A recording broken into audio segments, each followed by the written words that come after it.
Hey, fellow YouTubers. JJ the Trucker coming to you from Georgia, just north of Atlanta. Just gonna chill here behind this guy as I'm recording this video. Just wanted to follow up on yesterday's video for a couple of things. One, to answer a lot of questions. Man, so many comments.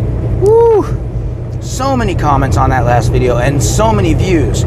So here's the thing, that title was intentional, because the title, people actually search for stuff like that, you know, the title, unhappy with Landstar agents, stuff like that. So they search for that kind of stuff, and I knew that they would. I knew I was going to get a lot of outside views from this, hoping I would be able to get a lot of a good wide variety of suggestions and stuff like that, and I did. But it also invites the spammers. Oh man, lots of spammers, which basically is just companies that they hire these other companies that have, you know, that create multiple fake accounts, and all they do is look for people who are unhappy with one carrier or another, and they go in and post comments. Hey, try this company out. Oh, this company's fantastic. It's great. And you get, like, for example, one of them, I won't name the carrier, 12 different comments about this carrier, how great they are and everything. Most of them got flagged for spam because they're basically copying and pasting into all these other things, all these other videos, and YouTube has flagged that, and they know yeah, this is spam. But also, it's a company that I have never heard of before in my life. I've never seen them out here. Okay, there were actually about 6 of those types of companies and messages out there, only one of which I'd heard of. So some of them may have been legit, I don't know. So I wanted to throw this video out here because this video, and the way it's going to be titled, only my regular subscribers and regular viewers are probably going to see this video. It's probably not going to, this video probably won't be promoted by YouTube to be, you know, shown to everybody and their brother. It's not going to show up in search terms and stuff like that. So, so this is where, you know, if you have already commented, definitely please feel free to, please do comment again. You know, even if I replied to your previous comment in yesterday's video.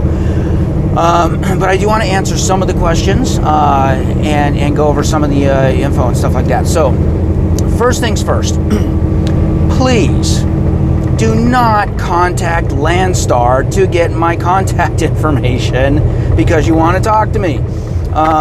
Yes, that happened. Somebody wanted, instead of just, you know, speaking to me only on, you know, via YouTube comments, they were like, I really want to talk to JJ the Trucker. So they contacted Landstar, told them about the video, and you know, so that they could get my contact info. Landstar fortunately didn't give my contact info, but they did contact me regarding the video, and to contact this other person too, because this person really wants to talk to me. So now Landstar knows about this, you know, knows about that video. Not that that's a big deal, but you know, they don't really know me as JJ the Trucker so much. So, and they whether or not they're actively monitoring, I don't know. But now they actively know about the video and the contents of the video. You know, and their message made that very clear. So thanks. Second of all, look, there's a reason I don't have my contact information out there. Look, I've got 18,000 subscribers. You know, if I put my contact information out there, man, can you imagine? My phone would never stop ringing. My emails would never stop coming in. I mean, I'm already stretched thin on time as it is with everything I'm doing and everything I got going on. There's just no way. It's not that I don't want to talk to you guys.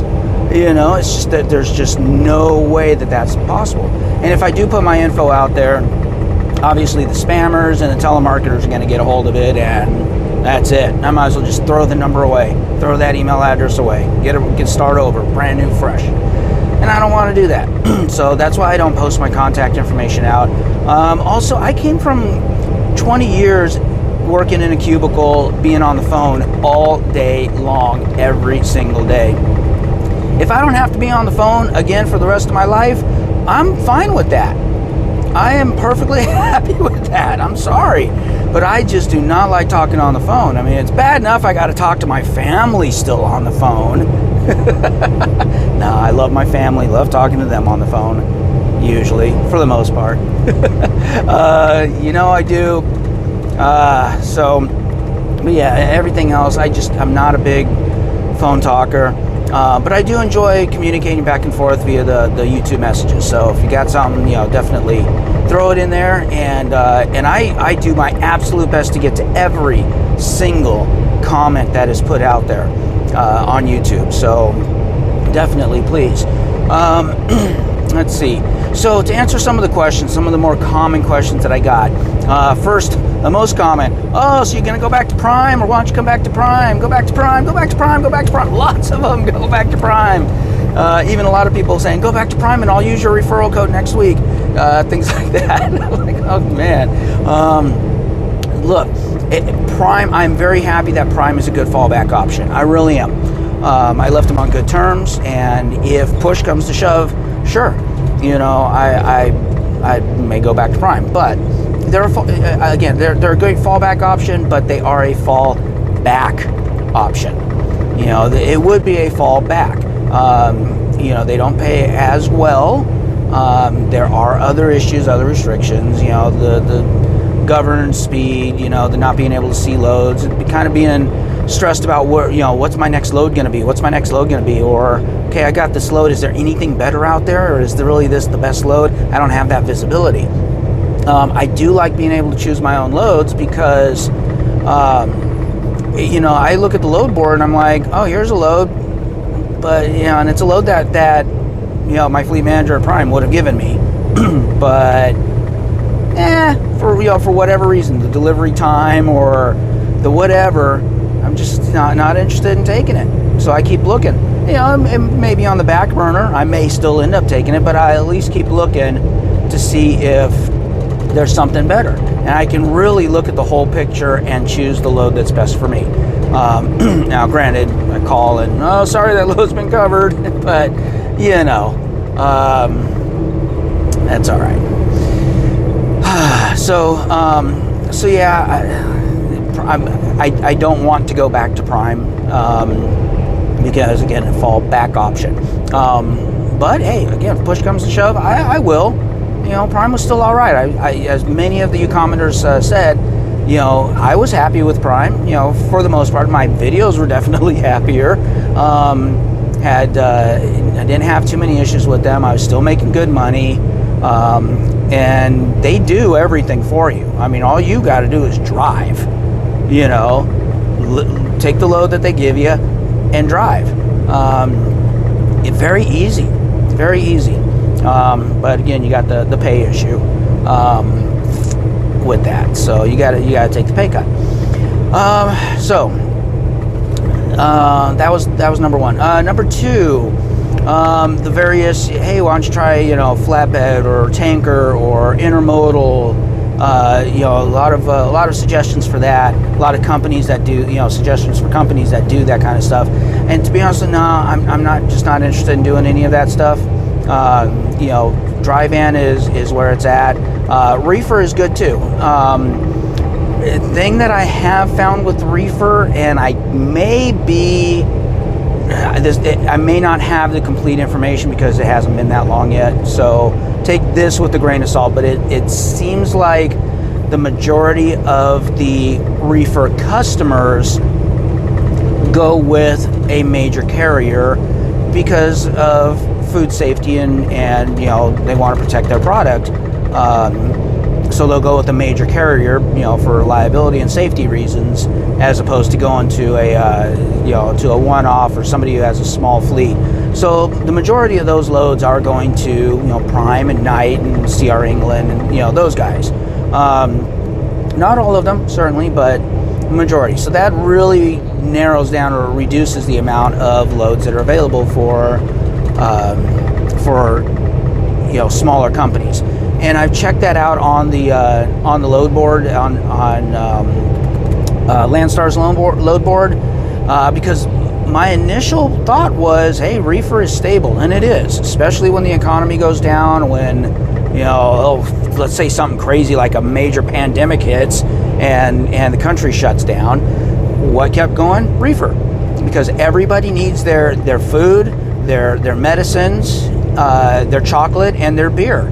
Those are the essentials right there, and those are all refrigerated, so or temp controlled. Okay, not all beer is, I know, but a lot of it is. So,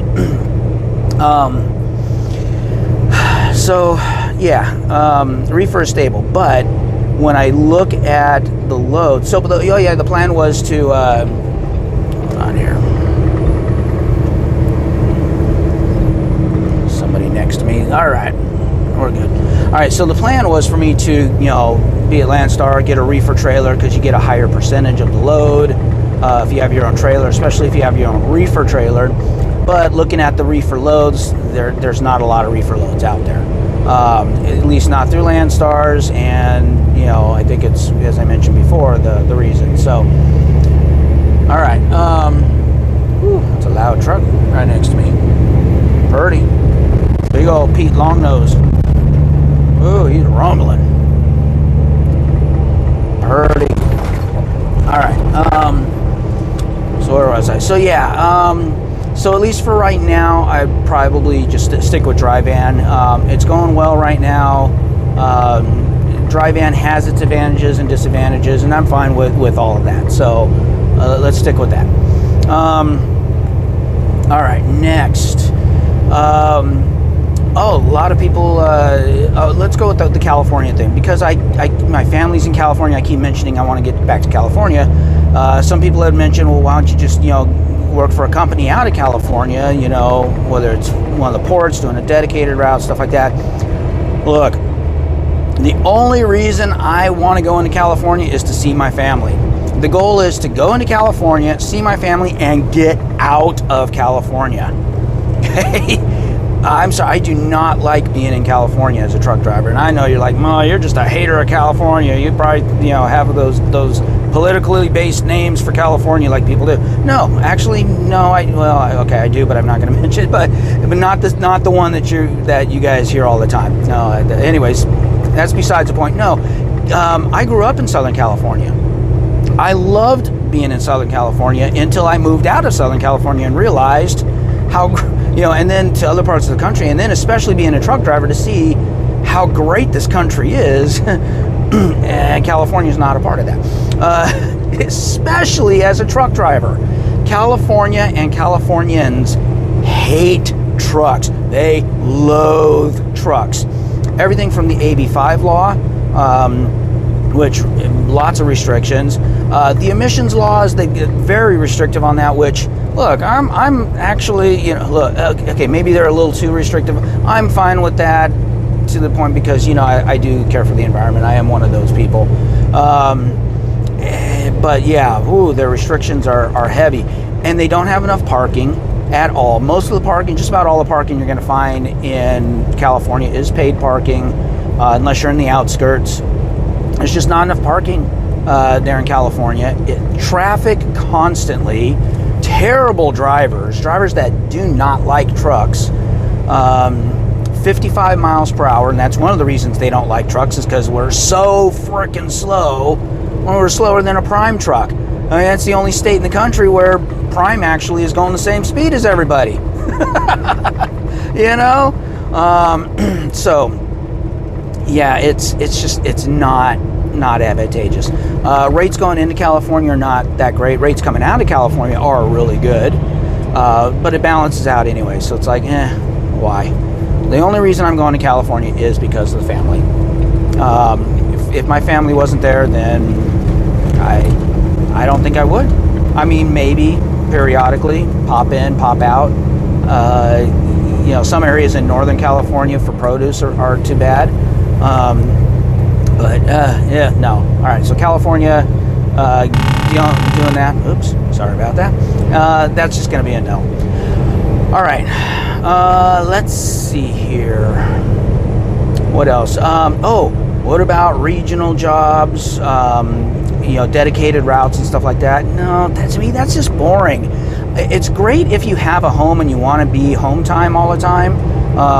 Then those routes are great. And I'm going to leave those routes for those people who have families and homes that need those kinds of routes, whatever you call them, to be, at home. For me, it's not advantageous. I don't have a home. I don't have, the spouse and the kids and all that stuff. So, I live in my truck. To be home time every weekend or every whatever, that's actually not advantageous to me at all. What would I be doing? I'd be sitting, doing nothing. No thanks. And I'd be sitting in the same place, same city every time. No, if I'm going to be sitting, I want to be sitting in someplace different each time. Do something different. Each time I do sit for a day, I try and find out what's going on in the local area and do something. I don't like a boring, mundane, same old routine. The same highway, the same place over and over. Nah, man, get me out to this country. This country is freaking beautiful, man. This country is gorgeous. I mean, look at the trees right now. I know the leaves are already starting to fall, but man, look at the colors on these leaves. The mountains, the scenery. It's fantastic, and it's different. Each state has its own unique thing. So yeah, I would much rather just be OTR, bouncing all over the place, not have a dedicated route. So yeah. So for those who have also mentioned the Landstar has another tool called Lane Match, and Landstar keeps recommending this to me, and other people keep recommending this to me. They say, oh, once you start using Lane Match, you don't have to deal with the load board anymore. But this Lane Match 1 only works on an actual desktop or laptop computer. Will not work on a mobile device, tablet, nothing like that, which is a real bummer. I'm disappointed in that because I rarely am actually at my laptop when I can actually make contact and do this kind of stuff anyway. But I'm constantly on my phone, or my tablet. When I'm going out to eat or doing something, if I'm out and about and I have a free moment, I'd like to be able to do that stuff on my phone, but nope, can't do it. And also this Lane Match is mostly for dedicated lanes, and the whole point of it is you find a dedicated, it may not be a round trip dedicated lane, but it's a dedicated lane from point A to point B, and then you find another dedicated lane from point B to point C, another dedicated lane from point C to point A, and you create your triangle and you create your own dedicated route. That's generally what that's for. Or they also have round trippers where it's a dedicated run. You go from point A to point B, deadhead a little bit to point C, and pick up from point C and go back to point A, and you just keep doing that circle over and over and over again. And again, it's a dedicated route. Not really wanting to do that. Let's see. So yeah, I think that's pretty much it. So yeah, please leave your comments again, even if you commented again, suggestions, stuff like that. I am getting a lot of BCOs from Landstar saying, oh, I'm doing this wrong, I'm doing that wrong. Okay, hey, it's entirely possible. Some people have even said, well, could it be that it's because you're new and you just haven't adapted to it? Sure, that is possible. Maybe that's the case. So if you've got tips and tricks and stuff like that that go along with what I've just been saying, hey, I'm willing to listen to them. If I can make things work out with Landstar, great. That'd be fine. I'm not seeing that path right now, but that's kind of why I'm, getting with you guys to see, to get opinions and ideas and suggestions. There was one more thing about that though.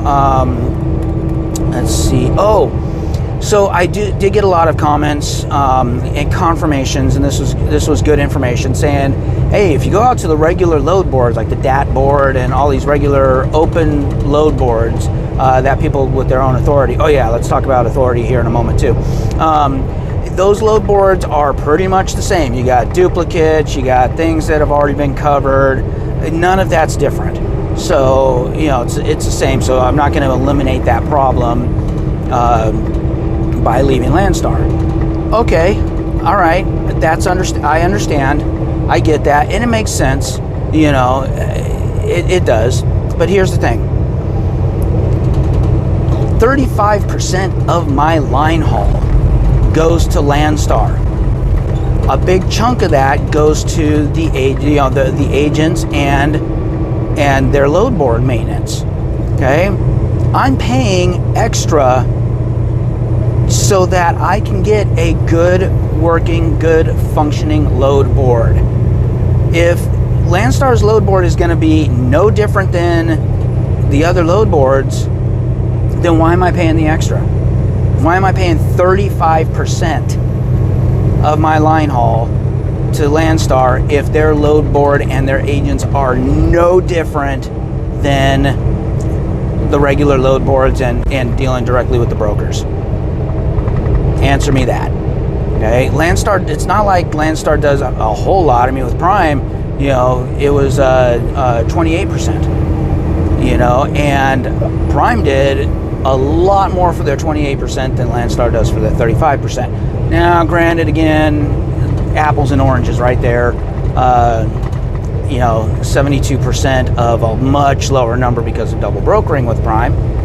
You know, okay. In other words, they give their salespeople, aka agents, more of the cut prior to your 27, your 28, or prior to the 28%, whereas Landstar includes that their cut in the 35%, and I think it's a less. I don't know all the details. I mean, I'm just going over high level on that, but either way, the point being is I'm paying 35% of the line haul for Landstar to be better than these 80/20 companies or, you know, others. I expect a better load board. They've got the ability to keep their agents in line and clean up that load board and have it properly done, but they don't. You know, so their load board is no different. You know, and so what's the point? I hope that makes sense.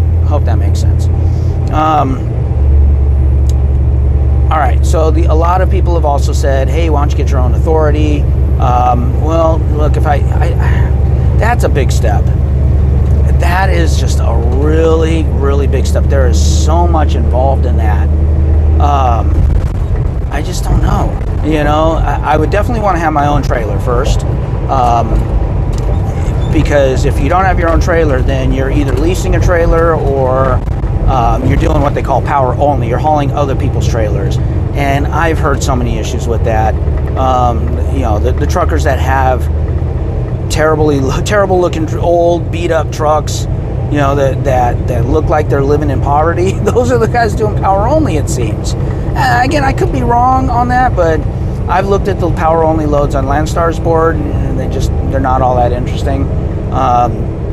You know, you're constantly hauling other people's trailers, and it just doesn't sound interesting to that. So I would definitely want to have my own trailer before I got my own authority. I've got to save up some more money before I can do that, because as you know, I just put you know, $40,000 down on this truck to pay it down for the refinance. So yeah, I've got to save up before doing that, and that's further off, you know. And there's just a lot of challenges with going to your own authority. If anybody has suggestions to make it easy going to your own authority, throw them in the comments. I'm still willing to listen, you know, certainly. So, by the way, that's that Pete I keep hearing. That thing's rumbling. I don't know if you guys can hear it or not. I'm using my microphone, so probably not. But man, that thing rumbles. That's a deep rumble. Anyways, all right, I've been rambling on, and I'm sorry, guys. But yeah, I'm definitely interested in your comments, in your feedback. You know, whether they're positive, negative, supportive, not supportive. You know, hey, throw it at me. You know, I can only learn, and I'm good with that. So thank you very much, everybody, and I will talk to you guys in the next video. Bye-bye.